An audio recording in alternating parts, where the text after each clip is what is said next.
All right, we'll say good evening. Good evening. Let us begin. Very exciting tonight. Meretz Hashem begin Hilchos Bishul.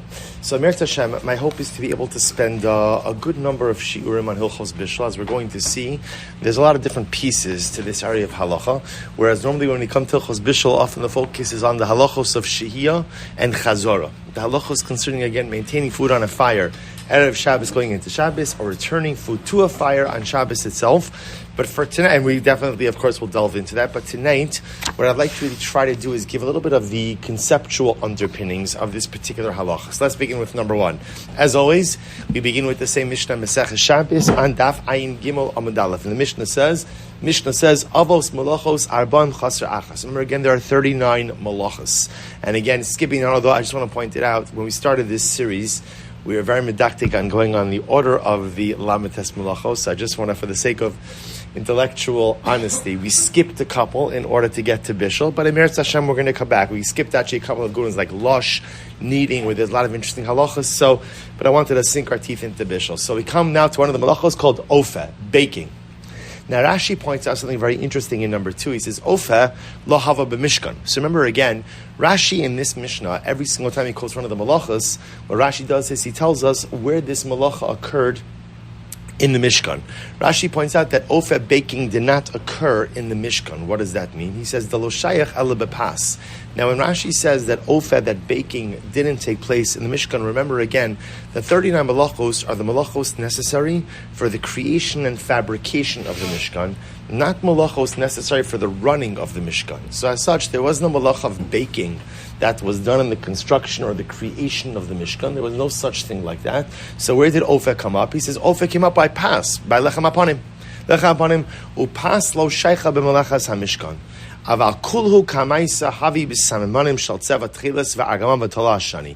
So interestingly enough, there wasn't Ofeh in the Mishkan. But what was there in the Mishkan? Bishul. Bishul. Now the Gemara happens to discuss, remember again, where was Bishul done in the creation of the Mishkan?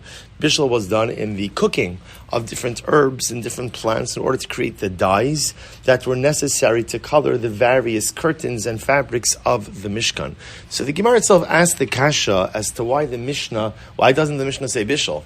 Right? Why does the Mishnah go ahead and switch from Bishul to Ofeh? But again, not really our topic. I just want to point out, it's interesting to note that although the Mishnah quotes this, right there, so in the Mishnah, the Lamites Melachos of the Mishnah, there is no Malacha called Bishul.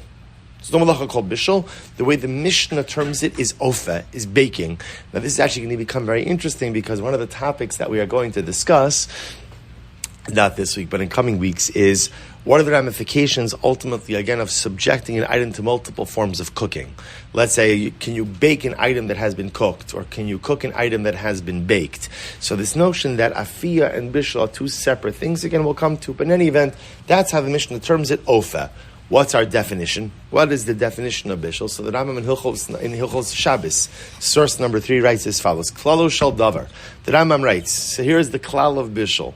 Bein sheripa guf kasha be'esh, o shehiksha guf rach, harei ze chayim mishum mevashel. So the Rambam defines the malacha of Bishul as follows. He says, whether you go ahead and you take something that is hard and you soften it, or you take something or take something soft and you harden it, that is Bishul. Meaning, according to the Rambam, the definition of Bishul is a process by which you change the item that you are cooking.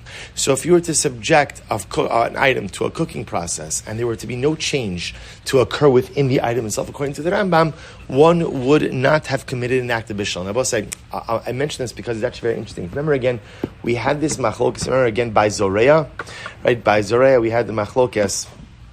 And by the tremendous shkach to Rabbi Ari Lifterman for putting together the entire Chazara packet for all of the. It was great for me. I got the Chazara over, which was fantastic. So remember again, one of the interesting machlokim we had by Zoreya was if you go ahead and you just drop seeds into the ground, right, and then quickly take them out, has one committed the malacha of Zoreya or not? So that's a machlokes.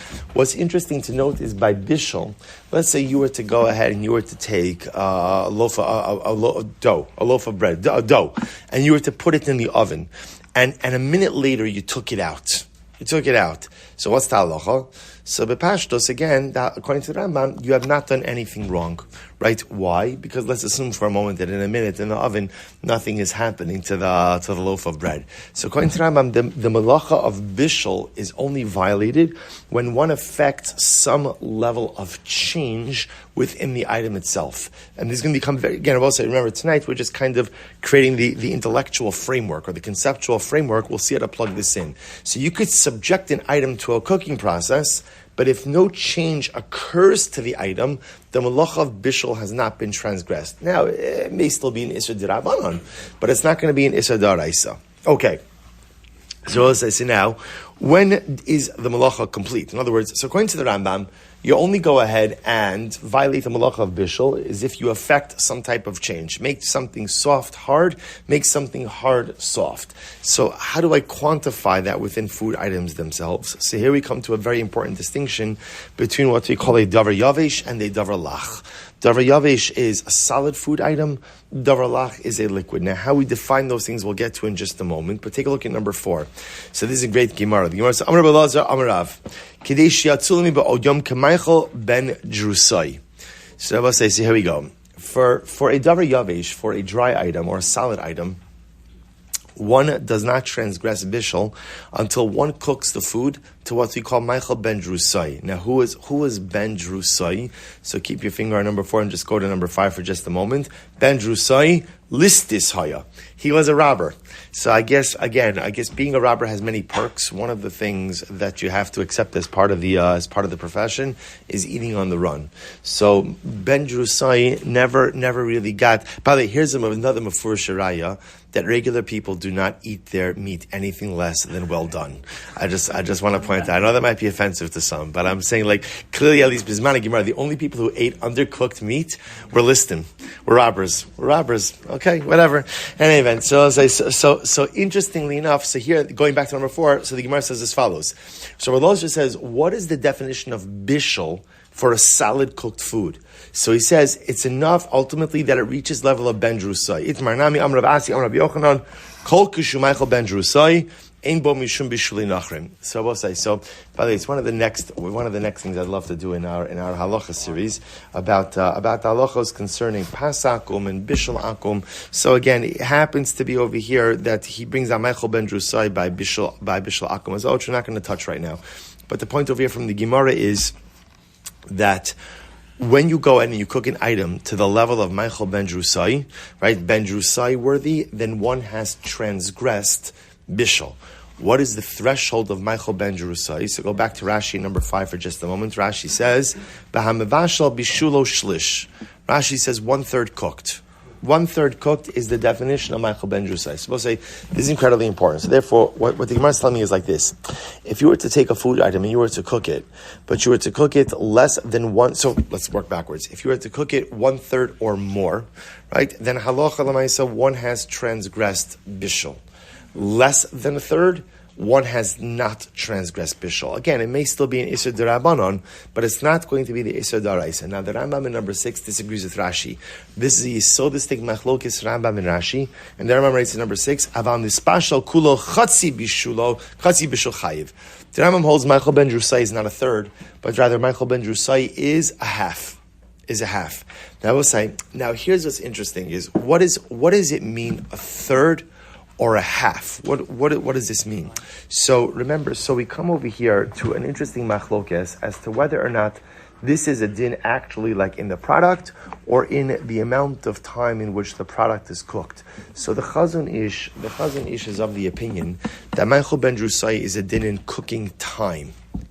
So for example, just to keep it easy, if it takes 3 hours to cook a piece of meat, so Michael ben Drusai means it's been cooking for an hour. Well, according to Rashi, an hour and a half, according to the Rambam. So this is incredibly important. This threshold of Michael ben Drusai is going to be important to us for a number of different reasons, which again we'll get to in the coming weeks. But for our purposes today, we're trying to establish again, how does one transgress the malacha of bishul? So here's what I know. Number 1, you have to affect some level of change in the item. The Rambam terms this as making something hard soft, making something soft hard.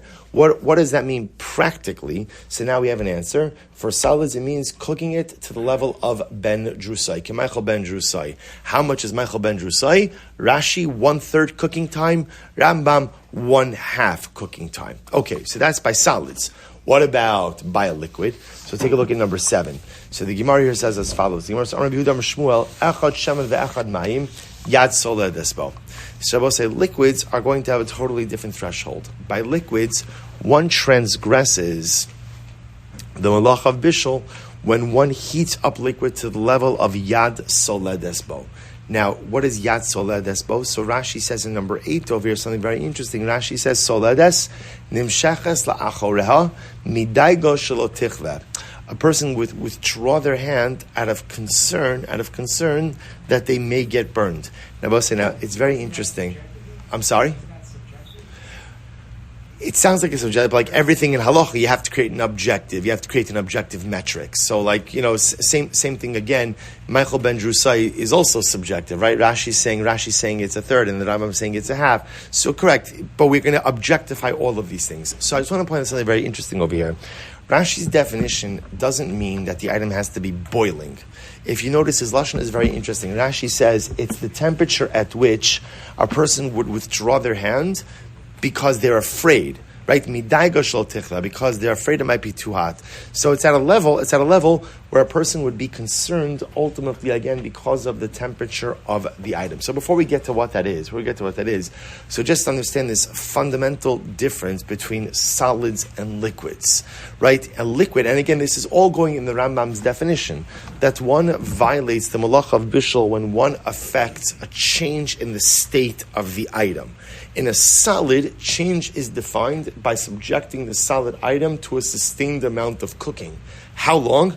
Meichel ben Drusai. How long is Meichel ben Drusai? Rashi, 1/3 cooking time, Rambam, 1/2 cooking time. By liquids, at what point in time has a change in the liquid been affected? So again, Rashi will say, the Gemara will say, at the point where it's so hot that your hand would recoil, out of fear that the liquid may be too hot to touch. Okay, what is the share of Yad Soleh? Yes? You said at the beginning that this is like if someone puts a seed into the ground, that if it's not cooking, that up until the time that it cooks a third, there is no Isser? Correct. So if someone puts it in with less than an hour left to Shabbos, and so hold on to that. So we're getting a little bit ahead, but yes, we'll talk about this. In other words, let me just illustrate it in a simple way. Well, actually, finish your example. I'm sorry, I didn't mean to cut you off. I'm saying, so if you're saying that it takes, let's say it's an hour to start, until it's 1/3 cooked. So if you did that and Shabbos ends in less than an hour, then you are not going to be chayav for Bishul because you're not going to hit that. Correct. Even though the meat has changed. Correct. The meat has changed form. It's not as raw as it was when you put it in. Correct. It's no different, by the way, than every other. In halacha is all based on shiurim. It's the same way. If you eat less than a kezayis of chazer, right? Assuming we don't hold chatzi shears asur midaraisa, right? If you eat less than a kezayis of chazer, you have not violated the isur daraisa of ma'achalos asuros. Now again, you're still not supposed to do it, right? Because for certain foods can be an exceptionally long time. 100%. 100%. We're going to talk about this. That's what I'm saying. This Meichel ben Drusai is going to have tremendous ramifications, really, in the area of putting food up before Shabbos. How cooked does food have to be prior to the onset of Shabbos? But using your example, the answer is technically correct. If you were to go out and take a piece of meat that requires 3-4 hours of cooking, and you were to put it up an hour before Shabbos is over, you would not transgress Malacha Doraisa. That is correct. Again, don't do it because it'll still be an Isser D'Rabbanan, but technically you're correct. The same way that if you were to heat up liquid, and you know for sure that liquid is never reaching up to Yad Soleh Despo, you have not, even though again it's warm and it might even change. For example, we'll see cases of gravy that will go ahead and liquefy. But again, if technically speaking, if it's going to be less than Yad Soleh Despo, technically speaking, one has not violated Isser D'Oraisa. Is this the makar for Ein Bishul or Bishul? This concept of having to affect change? So it's part of the makar, yes. Yes, it's part of the makar, which is also why we'll see a distinction between solids and liquids. But yes, once the change has been effected, so ultimately, again, any subsequent act of bishul is not going to affect the change, which is why, by the way, again, we're getting a little bit ahead of ourselves, but if we paskin, let's say yesh bishul achar afiyah, or yesh afiyah achar bishul, the reason why that will work is because a different type of cooking could affect change within the item. Absolutely. Okay, so I'll say, so in terms of the shear of yatzal ledesbo, Reb Moshe paskins 110 degrees. That's the Moshe Paskins, 110 degrees. So I'll say, so again, like I said, there is a range in all of these halachas, but again, I think just for the purpose of just getting a little bit of clarity and moving forward, we're just going to go with the Moshe, 110 degrees. Okay, so we'll say, so some other pieces over here. Now, in addition, so up until now, we've been really focusing on actual process of cooking, right? So I'm going ahead and literally I'm heating up a liquid. I'm putting a liquid on the fire, or I'm putting a loaf of bread in the oven. There is another area of bishul, which actually is probably one of the areas that one has to be most careful with in contemporary Hilchos Shabbos, which is, take a look at number 9. Shulchan Aruch writes, Umihu tzarech li zoher, shelo yachzir hakisui im niskala mishech hashecha, mipnei shemamaher ligmar bishulam b'Shabbos. So we'll say another area of bishul is accelerating cooking processes. In other words, that if you have something that is already cooking, you can't do something to expedite or to accelerate the rate of cooking. So the example of the Shulchan Aruch, I will say, by the way, this is a big one. This is a big one. I'll tell you where this comes up, and sometimes people make a mistake because they don't realize it. You can't wait until Shabbos morning for your chalent, right? So you want a little bit of Friday night chalent, right? So you go in, and surprise, you see that the chalent is not fully cooked. You can't place the lid back on. By the way, leaving aside over here, also, there's a lot of issues with taking chalent on Shabbos night, right? In other words, in terms of taking it from the crock pot when the crock pot is in the cylinder. So we'll get to all of that. But lamaisa, if you open up the crock pot, you take out a spoonful of chalent, and you realize, the chalent's not finished yet. It's not finished. You cannot return the lid to the pot. Why not? Because the act of putting the lid back onto the crock pot will accelerate bishul. So therefore the Shulchan Aruch says not only is actual initiation of a cooking process prohibited, but acceleration of a cooking process is prohibited as well. In number 10, so Shmir Shabbos Hilchos gives an interesting application of this. He writes as follows. He says, Vida, look what he writes, Kidud Mayim She'omed Al Gabi Ha'esh, Afilu Mechusa, V'mayim shebo einam yad soledes bo, aser lahotzi mimenu mayim derech baraz hadud, kevan she'al yidei kain hu gorem shamayim hanusarim bedud yagia lidei yad soledes bo yoser mar. See, he gives an interesting case here, Bosai. So imagine the following scenario. Imagine for a moment you put your water up before Shabbos, your hot water urn, and the water did not yet come to a boil.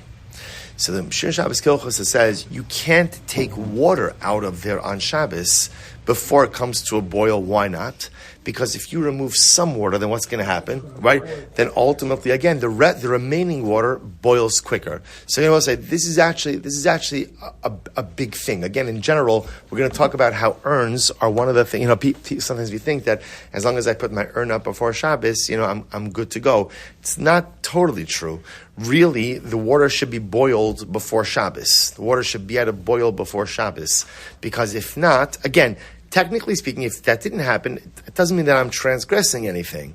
But should I end up taking a cup of hot water before the entire urn came to a boil, I may actually be transgressing bishul, because by removing some water, I'm causing the remaining water to undergo an expedited boiling process. So again, what we're introducing over here in number 9 and number 10 is the concept that not only can you not cook on Shabbos, but you can't accelerate the process of bishul on Shabbos as well. Now I will say this leads to a very interesting halacha. Take a look at number 11.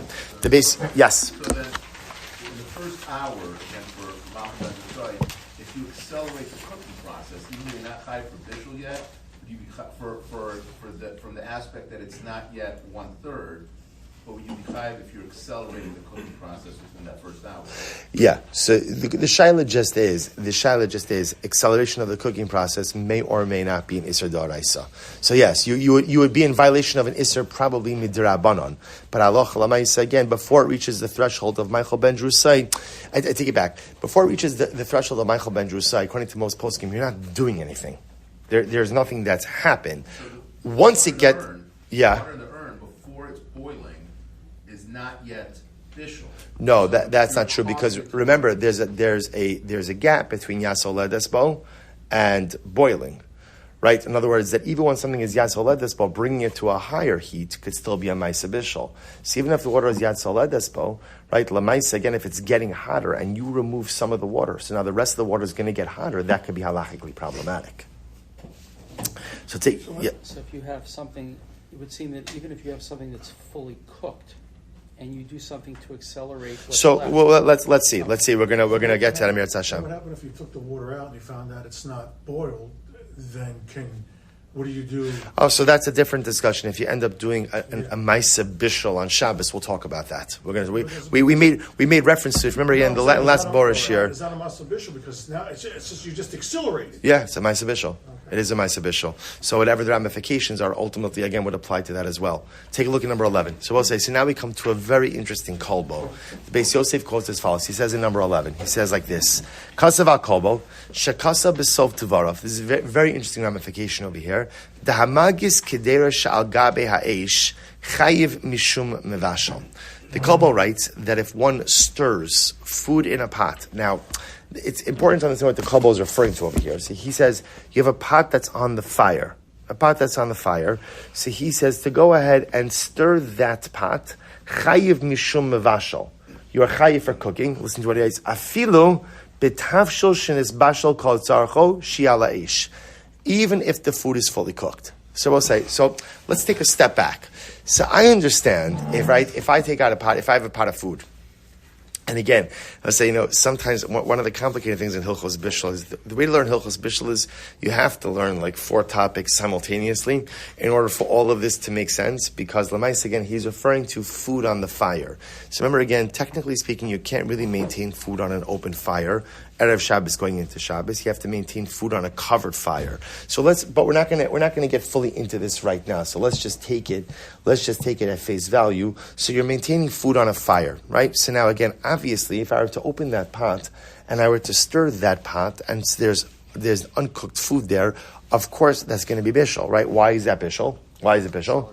I'm accelerating the process, right? So now what the kol, and that's fine, right? And that makes sense. What the kol is introducing to us is, even if all of the food is fully cooked, the act of stirring the pot while it's on the fire is an act of bishul acceleration. Right? Now again, what the logic is in this, what we'll have to see in just a moment. Right? But I'll just say the logic now. We'll see a little bit later on. The Kabbal's svara seems to be like this. He seems to hold that stirring is part of the process of bishul. That when you cook food in a pot, part of what you do to be mavashal the food is you stir it. So therefore, again, the act of stirring food over the flame, and that's why dafka over the flame, is going to be an act of bishul, even if technically speaking, the food itself is fully cooked, since the act in halacha stirring is called hagasa, since the act of hagasa is in and of itself part and parcel of bishul. Okay, so this is the kolbo. Take a look at number 12. So the Shara Tzion writes, he says, I don't understand this. He says, V'lo eida tam, demai adifa hagasa mi bishul mamish. So the Shara Tzion says, this doesn't make any sense. Right? This doesn't make any sense. Right? Why doesn't it make any sense? Because again, so we've said, what's the definition of bishul? What's the definition of bishul? The definition of bishul is taking something in an unchanged state, or in a certain state, and then changing it. Right? However, we're defining change. Michael ben Drusai, or ultimately, again, after Michael ben Drusai, Yatzoleh Dispo. But as the Shara Tzion, I understand, if the food is fully cooked, then what is the act of stirring actually doing? He says, V'lo ida tam. He says, I don't understand the logic over here. Demai adifa hagasa mi bishul mamish v'chol ha-poskim modim demimavushal kol tzarcho ein bo mishum bishul. So we'll say we have a tremendous machlokes over here between the kolbo and the Shara Tzion. A fundamental machlokes. The kolbo telling us that halacha l'maisa hagasa. So again, and I want to be clear. The kolbos has a very specific case. What's this specific scenario? It's a pot of food on the fire. For our purposes, on the blech, right? On the fire. Even if the food is fully cooked, you cannot go ahead. You cannot go ahead and stir it. Sharat Zion, what are you talking about? What are you talking about? It doesn't make any sense. It's fully cooked. You're not doing anything by stirring it. So this is our fundamental Yisodistic machlokes. Now I will say, by the way, I just want to point out, this has major ramifications, right? A person is going ahead and has a pot of soup, right? Or a stew. And I know for sure it's fully cooked, but I want to just stir it, just to kind of like get whatever, the consistency, or to get just like a good mixture. So again, kolbo is an Issa D'Oraisa, or at least an Issa D'Rabbanan. Sharat Zion, totally mutter. Totally mutter. How do we paskin? So look at number 13. The Shulchan Aruch writes as follows. He says, "Ha'ilfis v'akadera shevir merusach me'al gabe ha'ar." So if you have a pot, right? You have ilfas is literally a frying pan, or a kadera is a pot that you removed from, and they're boiling hot. You remove them from the fire. Imlonis bashal kol tzarchan ein motzien bekaf mehem shenimtza magis v'ika mishum mevashal. So remember again, so this is an interesting case, right? I have a pot of food that I've taken off the fire. As we saw before, in this case over here, I realize that the food is not fully cooked. So I'll just give you an example like this, right? Let's say you have like the cholent, right? So I go ahead and now I take the cholent off the fire, and I realize that the cholent is not fully cooked, but the top layer is crisp. So what do I want to do? I just want to take some off the top layer. The Shulchan Aruch says you can't do that. Now why? Shenimtza magis v'ika mishum avashal. Because the act of removing some of the food from that crock pot will be an act of hagasa, an act of stirring, and again, that is essentially Bishul acceleration. Now, this is even in a case where the food is off the fire, right? But this is a case where the food is not fully cooked, but the food is off the fire. You can't take anything out of that pot. But watch this. V'mnisbashal kol tzarcho. But if halacha l'maisa, the food is fully cooked, mutter. Then ultimately, again, it's mutter. Now I'll say, here's what's interesting. What's mutter? Right? He's talking about a case over here where it's been removed from the fire, right? So that's bepashos, because again, he's commenting on the same case. Shevir merusach me'al gabe ha'ar. The pot is no longer on the fire. Since the pot is no longer on the fire, if it's fully cooked, there's no problem with removing it from a spoon, which effectively goes ahead and stirs the pot. Comes the Ramah. Here we go. The Ramah says, "Ulhaga ulachatchila yesh lihizar af b'kedera b'chol inyan." So Rabbi says, so this is very interesting. So the Ramah says the truth is you really shouldn't stir in a pot at all.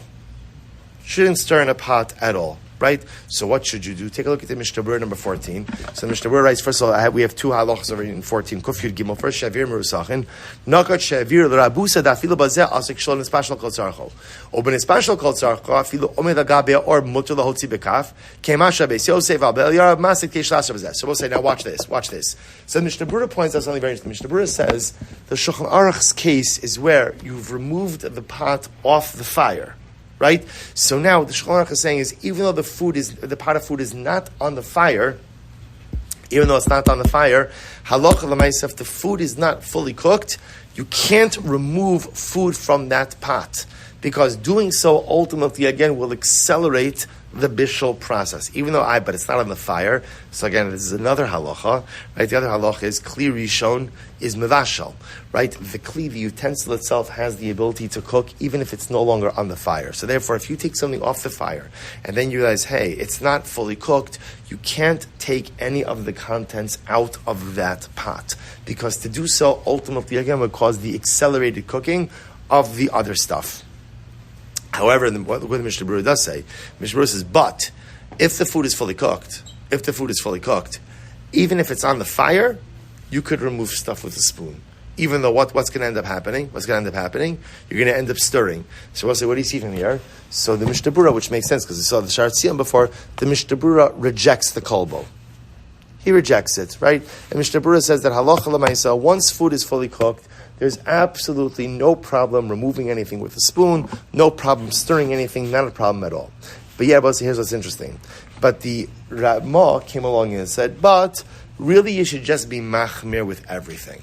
And don't go ahead and take out of the pot. So what should you do? So take a look at number 14, paragraph Kuf Yud Zayin Mishnah Berurah. Apikeder Ella Yafo Chakeder Lekaro V'lo Yotzi Bekaf. So it's interesting. The Ramah says the truth is, don't spoon out of a pot. Instead, what should you do? Take the pot and just empty it into like a serving dish. That's what you should do. Don't start scooping out, because scooping by definition is what? What is scooping by definition? Stirring. And therefore, again, the Ramah says, you know what? Better not to stir, essentially in the Kli Rishon. Better not to stir in the pot in which the item was cooked, even though it's not on the fire. Better to just avoid it. Rather, just empty the contents of the pot into a serving dish. Okay, now right, so v'ayim b'achronim. Now we'll say, you see this, you're like, I don't know, I don't do this, right? V'ayim b'achronim d'lo nehigin lahachmir bazeh. The minhag is not to be machmir like this. The minhag is not. Shabbos, I say again, I want to be clear. Let's talk about what's a chumrah, what's not a chumrah. What's not a chumrah? I take a pot off the fire and I open it up and I realize, hey, it's not fully cooked, right? What can't I do? What can't I do? Can't take anything out, right? And just same way that I can't put the lid back on because that's going to accelerate cooking, I can't take anything out because that's going to accelerate cooking even though it's off the eish. The chumrah of the Ramah seems to be, you know what?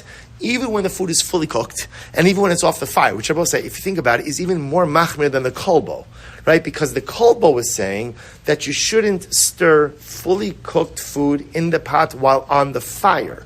The Ramah is saying, really, just don't stir in the pot. Don't stir the pot, right? Don't stir the pot, even if it's off the fire. So what should you do? Take the pot, empty it into a serving dish. Mishnah Berurah says, wow, we're not machmir like that.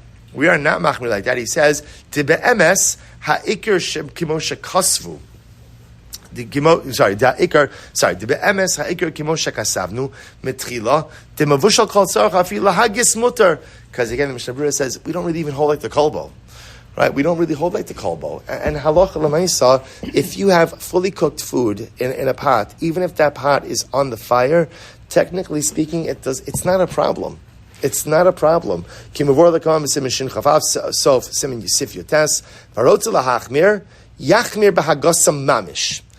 Berurah says, look, if you're shopping for a chumrah, right, and you're looking for an area in your life in which you want to be more machmir Hilchos Shabbos, so the Mishnah Berurah says, fine, you can be machmir like the kolbo.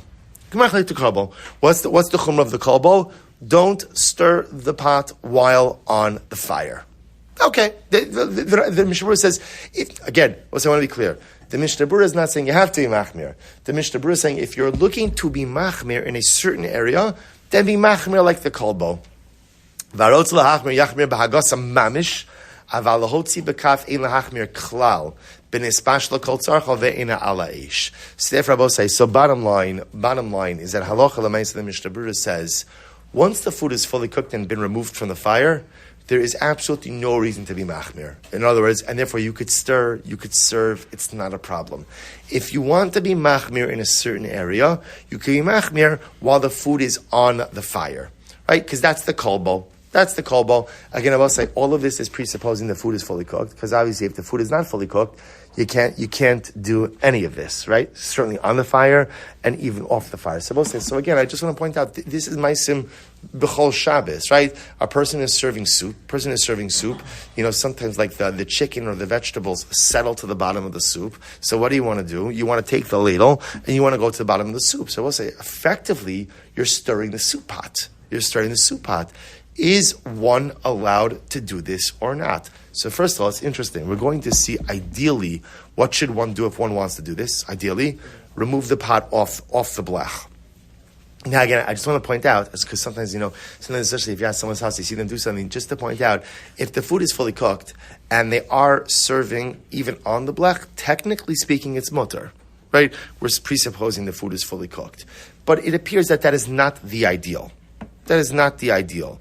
Really, the Mishnah Berurah says, it could be that if you want to be, maybe good to be machmir like the kolbo, and really all that requires is take the food off the blech. Now again, we're going to get to this, because if you take the food off the blech, you have to do it in a certain way that allows you to put it back on the blech, right? That's going to be the halachos of chazara. So again, like I said, we're going to get to that, but for our purposes tonight, better not to go ahead and serve the soup while on the blech.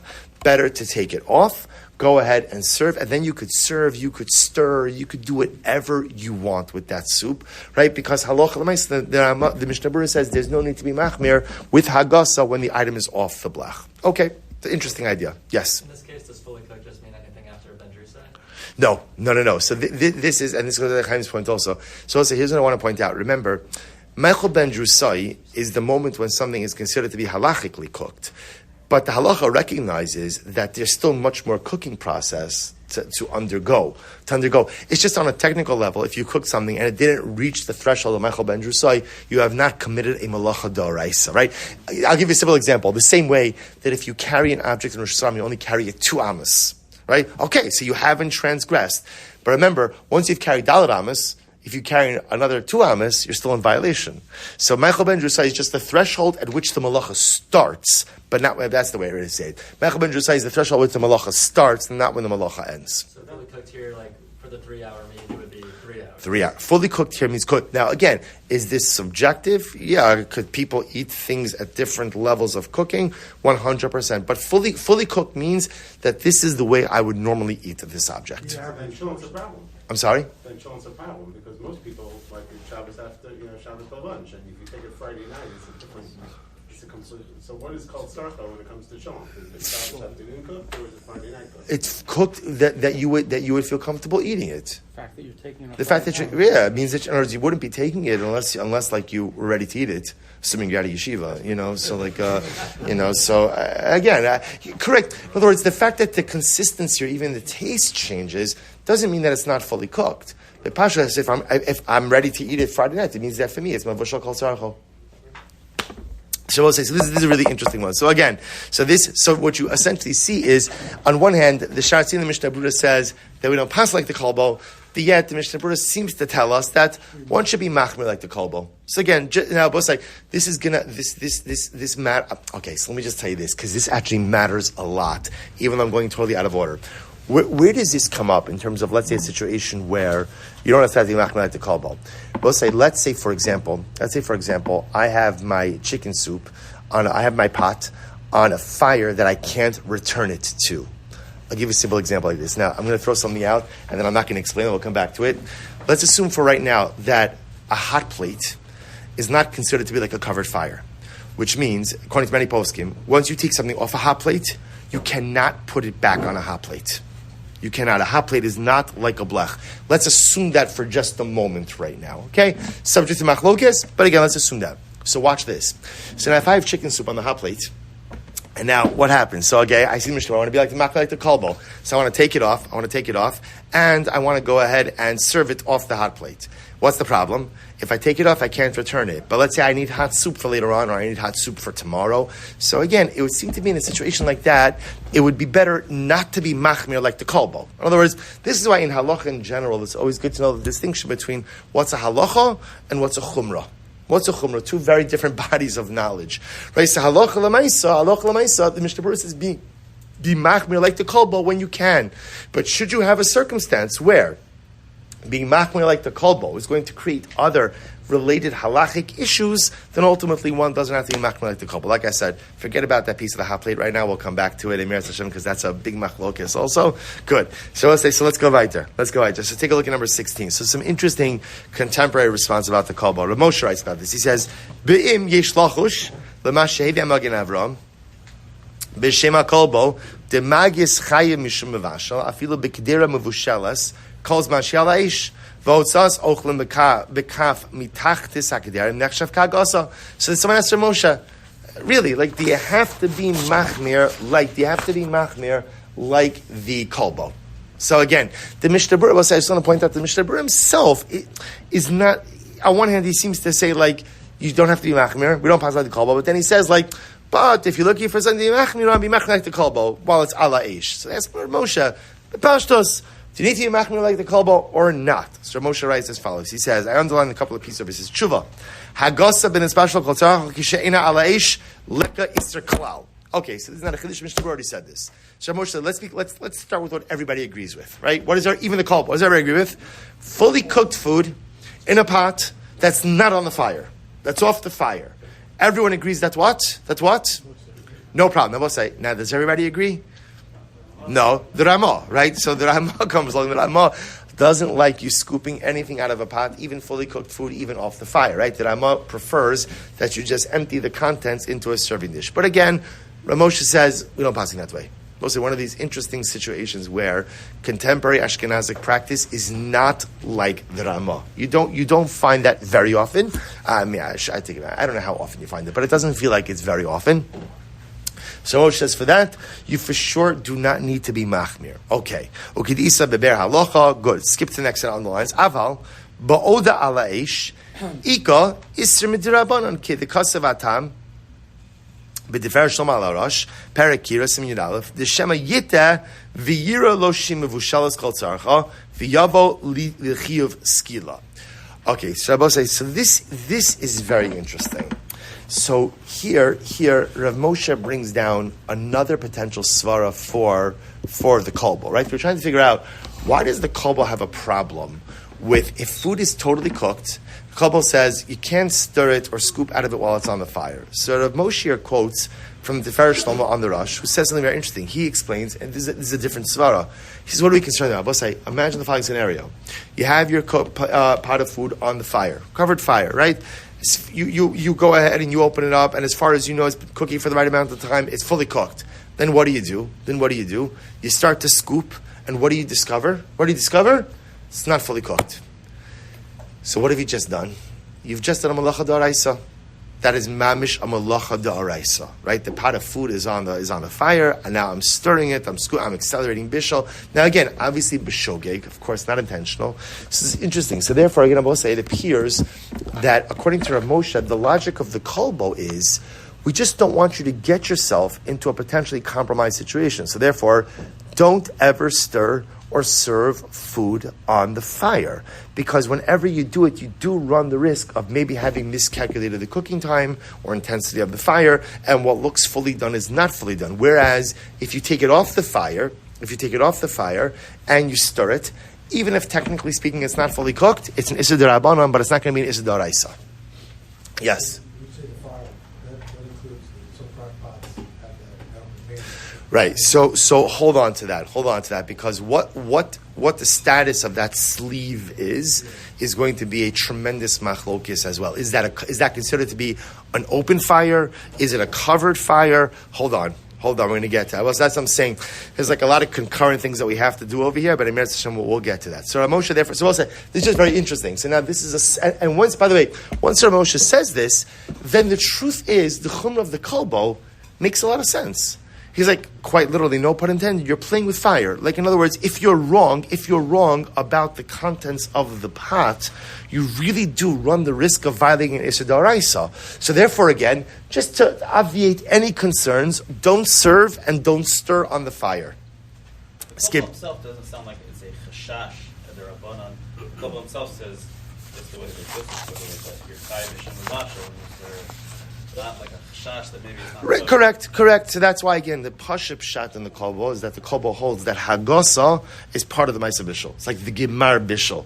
Again, I'm projecting this onto the kolbo. The truth is, if you notice over here, Rav Moshe is actually not quoting the kolbo; he's actually quoting the Rosh, the Tiferes Shalom. So it's a different. So it could be that there's even a machlokes in terms of the nature of hagasa ala eish. So let's go a little bit weiter. He goes on. He says, skip down to the last part. He says, Aval lahotzi bekaf. Look at the last line. Aval lahotzi bekaf ein lahachmir klal. Kavanoso de'in bazeh shum maila. So we'll say, so this is actually incredible. So Rav Moshe Paskin is like this. Rav Moshe has an interesting like hybrid model. He says as follows. He says that the only time a person maybe has to be machmir is in an actual case of hagasa, actual case of stirring. But Rav Moshe says just to take out, that's not going to be a problem. So we'll say, so this would be an interesting, to illustrate this, how this works, I think it's actually really quite fascinating. So let's go to Rav Moshe says like this. If ultimately, again, the item is fully cooked and it's not on the fire, no problem. And I will say, aside from the Ramah, right? Who seems to be a das yachon, everybody's going to agree with that. When it's fully cooked on the fire, say you've got the kolbo, who says you can't go ahead and take anything out from it, right? You have the Mishnah Berurah, who says you can, but if you want to be machmir. Moshe says something very interesting. Moshe says you should avoid stirring while ala ish, but you don't have to avoid scooping. Scooping. So, for example, according to Ramosha, what it sounds like is like this. If you had fully cooked soup that's on the fire, if you were just ladling out broth from the top, it would appear that Ramosha would say that that's fine. If you're going to start like going on the bottom, which is a de facto act of mixing, it would seem that Ramosha says that halacha l'maisa, that might be a good idea to be machmir. So Rabbi, if you kind of bring this all together, here's what we have. Fully cooked food off the fire, even though it's in the Kli Rishon, absolutely no problem to serve it, to stir it, totally fine. Fully cooked food, or I should say not fully cooked food on the fire, everyone agrees unequivocally usher to do anything with it. Fully cooked food on the fire, did I say that correctly? All right, now fully cooked. Third case, fully cooked food on the fire, kolbo should not stir it. Mishnah Berurah can stir it. Rav Moshe can't stir it, but can serve it. Halacha l'maisa, what should we do? So we'll say, it would appear the ideal would be, like the Mishnah Berurah said, that when you can be a machmir like the kolbo, be machmir. So if you could avoid stirring or serving from a fully cooked pot of food while on the fire, that is certainly the ideal. Certainly the ideal. If for some reason that's not possible because of the nature of your fire, then halacha l'maisa, assuming that you know with absolute certainty that it is fully cooked, then halacha l'maisa, it would be okay. All right, what we'll do is we'll stop over for now. I'll just mention that the Avnei Nezer happens to write to number 17, something interesting about whether or not the issue of hagasa applies to liquids. Right? In other words, let's say I just have a pot of water, or for that matter, again, just the broth. Does the issue of hagasa apply to liquids or not? The Avnei Nezer paskins that it does not, right? That it does. Wow. Right, the Avnei, I know, I'm done. Right, the Avnei Nezer, I realized I was on a timer, right? The Avnei Nezer paskins that hagasa doesn't apply to liquids. And I will say, this is a very interesting svara. What's the logic to say that hagasa doesn't apply to liquids? Heat distribution and cooking distribution is different by liquids than it is by solids. We see it by solids all the time, right? Children is the best example of this. You could have a pocket that is not as cooked. By liquids, you don't really get into that situation. I don't know. I'm sure I don't know the science of it, but whatever the science is, right, I guess the heat diffusion is more equal. So interesting, just point out that the Avnei Nezer holds this whole discussion regarding hagasa is only done by solids, not by liquids. I will say shkayach such a schos to begin Bishul. We could do Mariv. Probably I don't know what they're up to in the show. We could just do Mariv in here. Good shkayach, everyone.